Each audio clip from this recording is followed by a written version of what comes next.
வணக்கம். பெண்களின் பாதுகாப்பிற்காக ஒரு போராட்டம் நடத்தணும்னு சொல்லி பெண்களையே, அதாவது திரையுலக சூப்பர் ஸ்டார்னு சொல்லப்படுற நயன்தாராவை தனக்கு வேணும்னு கேவலமாக நடந்துக்கிட்ட ஈனப்பிறவி சி.வி. சண்முகத்தை பற்றி தான் இந்த காணொலியில் பேசப்படுது.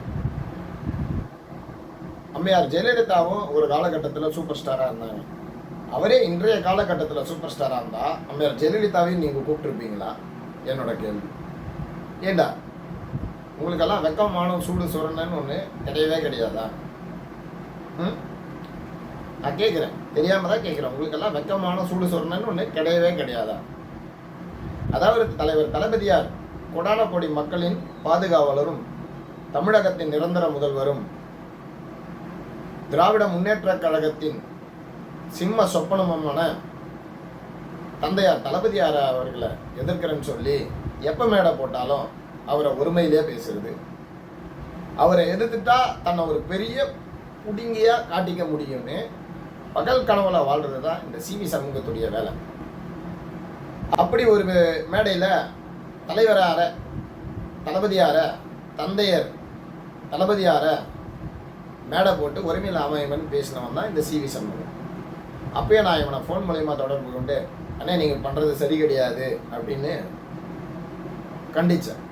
அப்போ நான் பண்ணது தப்பு தான், அது நாங்கள் ஒரு ஃப்ளோவில் பேசுகிறது தான் அப்படின்னு என்கிட்டே மன்னிப்பு கேட்டவர் தான் இந்த சி.வி. சண்முகம். இது மாதிரி குடியார மாதிரி நடந்துக்காதீங்கன்னு சொல்லி, இது மாதிரி குடியார மாதிரி நடந்துக்காதீங்கன்னு சொல்லி நான் அவரை கண்டிக்கும் போது ஃபோனை கட் பண்ணிட்டு ஓடினவன் தான் இந்த சி.வி. சண்முகம்.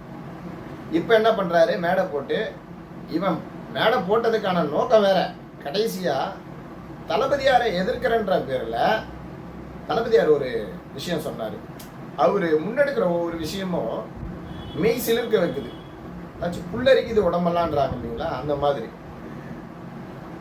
அப்துல் கலாம், ஐயா அப்துல் கலாம், விஞ்ஞானி அப்துல் கலாம், முன்னாள் ஜனாதிபதி அப்துல் கலாம் கனவு காணுங்கள் இளைஞர்களே, மாணவர்களேன்னு சொன்னார். எதுக்கு? செயல்பாடுகளும் மாறும் அப்படின்னு சொல்லிட்டு. ஆனால் நம் தலைவர் தளபதியார் அவர்கள் என்ன சொல்றாருன்னு கேட்டீங்கன்னா, கனவு காணுங்கள், அதை என்னிடம் கூறுங்கள்னு சொல்றாரு. அது எவ்வளவு பெரிய விஷயம். அதாவது கனவு காண்றதோட முடிஞ்சிடாது. அந்த கனவு காண்றதை செயல்படுத்தணும்னா, அந்த கனவு காண்றோம்னா அதை மெய்ப்படுத்தணும்னா பல பொருளாதார தடைகள் இருக்கும். அந்த பொருளாதார தடைகளை சரி பண்ண எங்களால் முடியும், எங்கள் ஆட்சியால் முடியும்.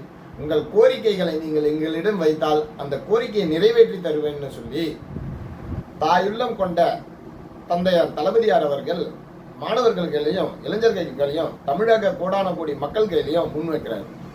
அதை கொச்சப்படுத்துகிற விதமாக இவர் கனவு காணுங்கள்னு சொல்லிட்டாங்க. ஆமாம், நான் கூட கனவு காண்றேன். எனக்கு நயன்தாராவை கூட்டிட்டு வந்து விடுவீங்களா?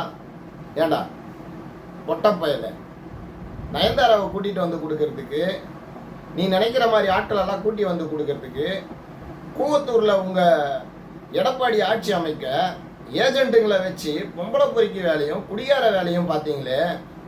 அதாவது மது மாது சூது இது மூணும் இருக்கவே கூடாது அப்படிங்கிறது எல்லா மக்களுக்கும் ஒரு பொதுவான விஷயம். ஆனால் மது மாது சூது இது மூணுத்தையும் ஏற்பாடு பண்ணி கொடுத்து ஆட்சியில் உட்காந்த நீங்கள்லாம் எங்கள் தளபதியாரை சிறுமைப்படுத்துகிறோன்ற பேரில் மேடை போட்டு பேசிகிட்டு இருக்கீங்க. நீங்கள் எங்கள் தளபதியாரை சிறுமைப்படுத்தலை, உங்களை நீங்களே செருப்படுத்தி அடிச்சுக்கிறீங்க. இதை கோடான கோடி மக்கள் பார்த்துக்கிட்டு தான் இருக்காங்க. உங்களுக்கு இந்த தேர்தலில் தக்கம் பாடம் புகட்டுவார்கள். அதாவது இதில் வெறும் சி.வி. சண்முகத்தை மட்டும் நம்ம பேசிட்டு போக முடியல. இதே அம்மையார் ஜெயலலிதா இருந்திருந்தாங்கன்னா இந்த டைமில் என்ன பண்ணியிருப்பாங்கன்னா, ஒரு பெண்ணை இழிவாக பேசின கரண்ட்ல அமைச்சராக இருந்தாலும் அவங்கள பதவியை விட்டு நீக்கியிருப்பாங்க. ஒரு எதிர்கட்சி ஒரு மாவட்ட அளவு பொறுப்பில் இருக்கிறாருன்னா அவரை உடனடியாக அடிப்படை உறுப்பினர்லேருந்து நீக்காம வேடிக்கை பார்க்குற எடப்பாடியை முதல்ல நம்ம வன்மையாக கண்டுக்கணும்.